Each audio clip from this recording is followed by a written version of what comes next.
Welcome to the Martin Bailey Photography Podcast. It's November 20, 2017, and this is episode 596.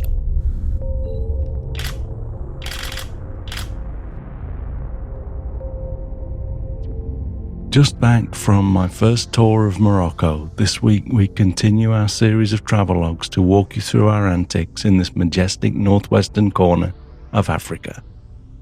Having just about finished editing my photos, I now have around 50 in a collection, so I'll continue to whittle that down to 40 so that we can complete this series in 4 episodes. We pick up the trail as we leave the beautiful blue city of Chefchaouen and made our way to Fez. We had lunch near Meknes, outside a barbecue-style restaurant, and I recall this as perhaps one of the best meals I had in Morocco. The food was seasoned perfectly for my tastes. As we walked to the bus to continue our journey, I grabbed this photo of a donkey, tied up outside another restaurant, waiting patiently for his master to finish his meal. This is more of a documentary photo, but I liked the relationship between the donkey and the man eating. Donkeys seem to play an important part in the lives of the Moroccans that live and work in the Medinas and small towns. We'd sometimes be walking through an alleyway and have to move to the side to let a donkey through, often carrying huge loads like gallons of water or gas canisters stacked high. After this, we continued our journey and stopped at the ruins of a Roman town at Volubilis. I have to admit, this is one of the locations that was recommended to me that I was not impressed with. If I was a tourist, I'd probably stop by to check it out, but as a photographer wanting to make beautiful photographs, it probably wasn't the best use of our time, so we'll most likely be skipping this next year and head straight to Fez. As we were there though, I tried to make something of our visit and found an angle to photograph this archway with the sun poking through a corner in the stone forming a sunburst. It's actually a UNESCO World Heritage Site, so I wish I'd found it more interesting, but I don't think I was the only one that didn't really appreciate this stop. I converted this image to black and white in Capture One Pro, as the sandstone colours didn't really work for me either. The sunburst is more a product of forcing the sun's light through a corner, but I did also have the aperture set to f14, which probably helped somewhat as well, although I have done sunburst shots at f8 in the past. We went to a location to enjoy a view of Fez at sundown after this, and then the following morning ventured into the Medina, which is over 1,200 years old and has around 9,000 alleys, one of which you can see in this next photograph. Again, I'm trying to respect the wishes of the local people to not be photographed, but at a distance, the 2 women obviously have a heavy presence in this shot. The visual mass of the human form is always somewhat larger than the actual percentage of area that it takes up in an image.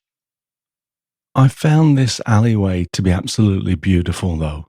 As I mentioned last week, on this trip I was working in aperture priority quite a lot. It was frustrating at first because I'm not used to any automated exposure modes, but as the light changed so much, such as when we shot into a side street alley like this, aperture priority and auto ISO was pretty helpful once I got used to it.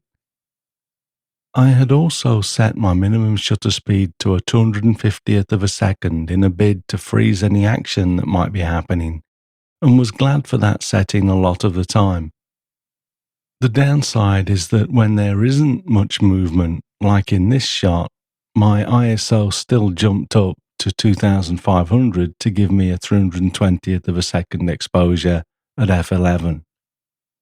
Luckily though, even the 5DSR does great even with ISOs up to 6400, as long as you expose the image as bright as possible, protecting your highlights and not letting the shadows plug up too much.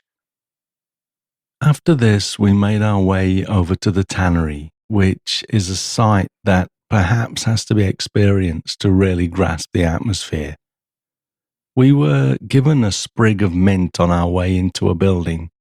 Then we climbed its stairs to around the 5th floor to come out on a balcony with the view that you can see in this image.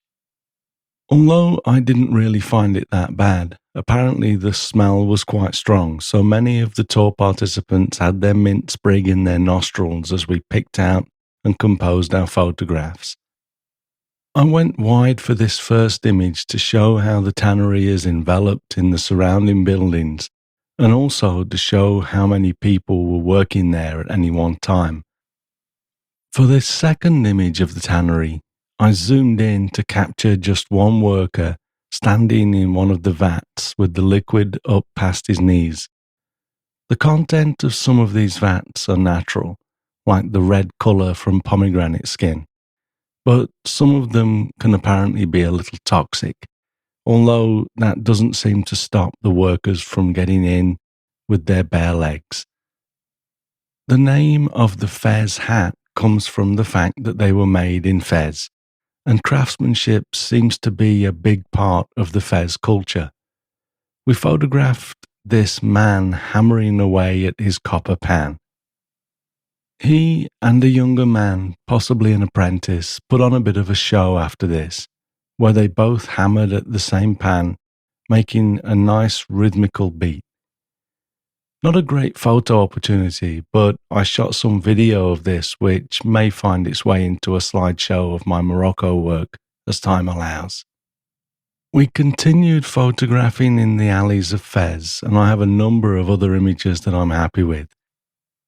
There was some craftsmen dyeing silk made from the agave plant, which is used to make tequila, and we also visited a pottery workshop and watched some of the people painting the plates and also creating the incredibly intricate and ornate mosaics that play such a big part in the Moroccan culture. We also had lunch in a restaurant that was absolutely gorgeous, and yet from the outside it was just another sand-coloured alleyway, which made us think about how deceiving the exteriors of some of these buildings can be. The following day, we left Fez and wound our way through the Middle Atlas Mountains heading to Erfoud. The locations that we visit are spread out, and some of the days are spent mostly on the bus, although we sometimes made planned stops to give ourselves a chance to stretch our legs. Sometimes, though, we just see something that looked interesting, so we'd see if it was possible to stop and photograph it, as was the case with this next image. As we rounded a bend, having just crossed a small stream, I noticed the young shepherd in this photograph with his sheep walking across an expanse of land. That alone would have been a nice photograph, but he was open to walking his sheep back over to the mountain stream so that we could photograph him there instead. I'm happy with this image as it shows a man at work in nature in one of the oldest professions we have, giving it an almost biblical feel. I recall spending a few moments struggling with aperture priority here and quickly jumped back into manual, as the light wasn't challenging like it was when 1 minute you're photographing a light street and then the next minute photographing down a dark alley. I stayed in manual as we pulled up to photograph a kasbah, which in this case means a storehouse or keep for farm produce, as the sun shone down into the valley for the last few minutes before it would cast it fully into shadow. I purposefully let the Adobe Kasbah fall into almost full silhouette so that you have to work a little to see any detail in the building, but it is there if you look close.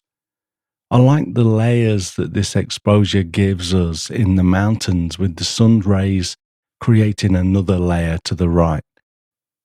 In front of the Kasbah there were 2 men and a woman working with the corn. As is often the case, the men were actually just sitting around and the woman was doing most of the work, peeling the outer leaves off the corn and throwing it into a large circular area that they'd made, obviously wanting to dry out the corn to help preserve it for the winter. We were able to photograph these three people, but I've dropped their photographs into a single image as a triptych to share with you today, as I don't really have that much to say about each individual image.